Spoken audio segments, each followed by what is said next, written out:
हे family, कैसे हो आप सब आप देख सकते हैं मैं आ गई हूँ न्यूमरोलॉजी की सीरीज़ के साथ। तो आज मैं बताऊँगी नंबर 1, जो बॉर्न हुए हैं 1st 10th 19th और 28th ऑफ एनी मंथ, वो नंबर 1 को हम बोलते हैं।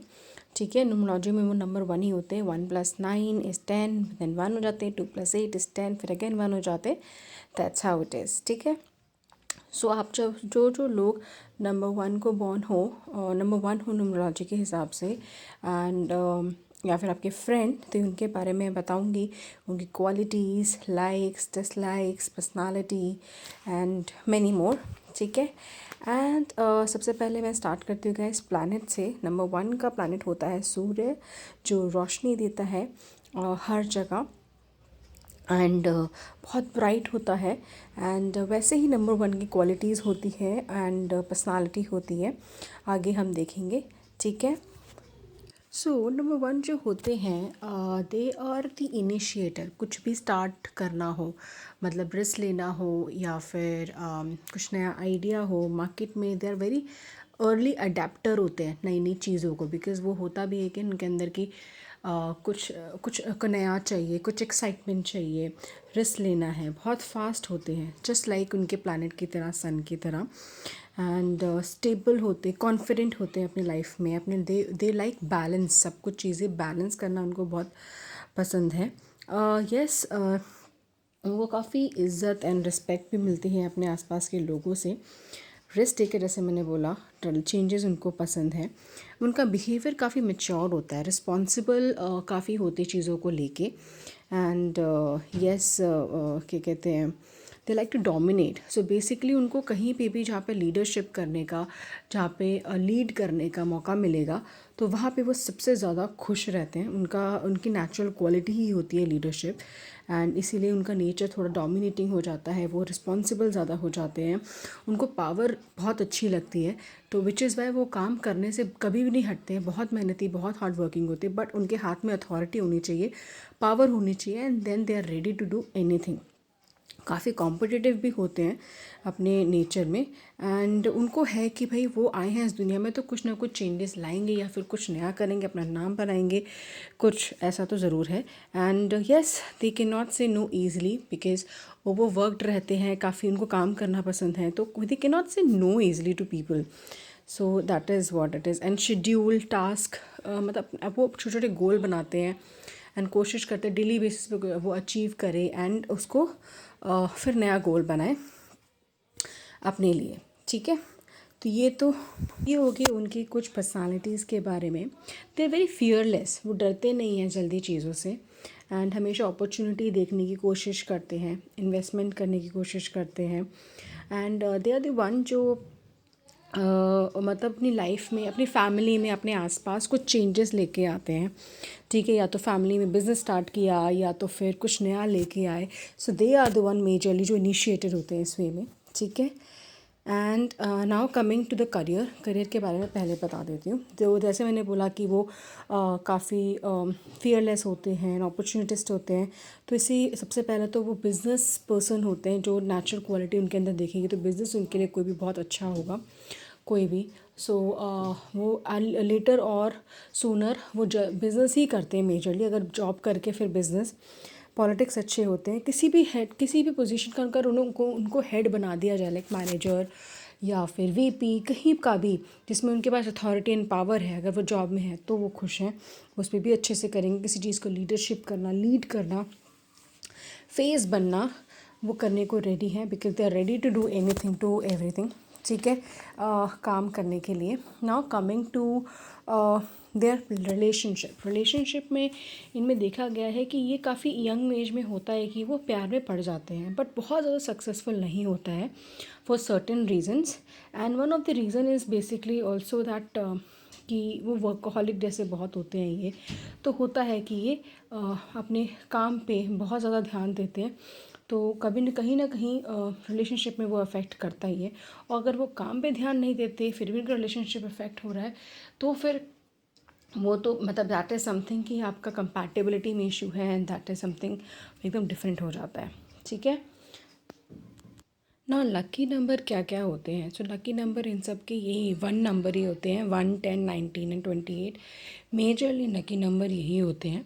एंड अगर कंपैटिबिलिटी देखें तो जो जो लोग जिनका बर्थ नंबर 1, 2 और 7 है, तो उनके साथ उनकी कंपैटिबिलिटी भी बहुत अच्छी होती है, चाहे फ्रेंडशिप हो, पार्टनरशिप हो, रिलेशनशिप हो, किसी भी वे में। ठीक है। एंड नाउ अनलकी नंबर की तरफ चलते हैं। अनलकी नंबर मेजरली इनके लिए 4, 8 एंड 6 होता है। सो 4 majorly is because of injury, या तो इंजरी लेके आता है, हेल्थ इश्यूज़ लेके आता है, कोई कॉन्फ्लिक्ट्स लेके आता है, बट पैसों के लिए काफ़ी अच्छा है। कहीं पे 4 अच्छा प्ले कर सकता है, बट कहीं पे मेजरली यहाँ पे देखा गया है कि वो अनलकी होता है। ठीक है। नाउ कलर्स पे आते हैं। अच्छे कलर्स उनके लिए क्या क्या होते हैं? सन के colour, okay, bright colours, yellow, orange, gold, brown.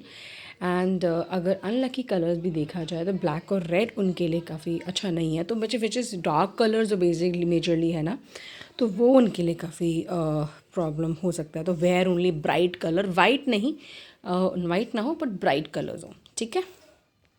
Okay. सो अब देखते हैं कि उनके लिए क्या क्या सजेशंस और हेल्प पॉइंट्स एंड क्या क्या उनके लिए सही है। ठीक है। सो उनका जो वीक पॉइंट है मेजरली दैट वो काफ़ी अथॉरिटेटिव होते हैं और उनके अंदर एग्रेशन और एंगर भी आ सकता है। तो ये हो सकता है कि वो कभी कभी बहुत ज़्यादा डोमिनेटिंग कर दे अपने एम्प्लॉयज़ पे, अपने जूनियर्स पे, अपने घर वालों पे। अगर वर्क प्रेशर ज़्यादा हो तो बिहेव अच्छे से ना करे, या फिर मूड अच्छा ना हो तो फिर अच्छे से बिहेव ना करे। अपने कोलीग्स के साथ उन पे ज़्यादा प्रेशर बना सकते हैं, डोमिनेटिंग हो सकते हैं, ईगोइस्टिक हैं, हो सकते हैं डोमिनेटिंग, ईगोइस्टिक। कॉन्फ्लिक्ट्स हो सकते हैं उनके सीनियर या जूनियर के साथ। उनके इसी एग्रेशन और इसी एंगर की वजह से डिसीजन बहुत जल्दी ले लेते हैं और रिस्क टेकर होते हैं। तो ये उनके लिए कभी ना कभी बहुत ज़्यादा प्रॉब्लम हो सकता है। ठीक है। ना उनके लिए सजेशन क्या है? सजेशन ये है कि लीडरशिप उनके लिए गॉड गिफ्ट है। ठीक है। तो आज नहीं तो कल उनको लीडरशिप मिलेगी ही मिलेगी, ये अपॉर्चुनिटी उनको मिलेगी ही मिलेगी, चाहे वो करना चाहे ना करना चाहे। तो इट इज़ बेटर कि अपने अभी से अपने आप को उस अपॉर्चुनिटी के लिए अगर प्रिपेयर कर सकते हो तो करो। ठीक है। Okay, work and also one more suggestion that work on the area जहाँ पे अपने आप को आप तैयार कर सकते हो देने के लिए। ठीक है। सो आपका मेजरली यहाँ पे दुनिया में आने का one more reason is to give to the society, कुछ देना। ठीक है। तो जस्ट लाइक इंस्पिरेशन अपने सन से लीजिए, अपने प्लानट से लीजिए, वो हर एक को ऊर्जा देता है। द सेम वे आपके पास इतना टैलेंट और इतनी क्वालिटीज़ हैं, तो अपनी सोसाइटी में, अपने आसपास जहाँ पे जिसका भी हो सके, आप उनमें रोशनी, उनकी लाइफ में रोशनी ज़रूर फैलाइए। प्रिकॉशंस आपको क्या करना है? अपने एंगर, अपने एग्रेशन, अपने डोमिनेटिंग एटीट्यूड को थोड़ा सा अवॉइड करिए प्लीज़। ठीक है।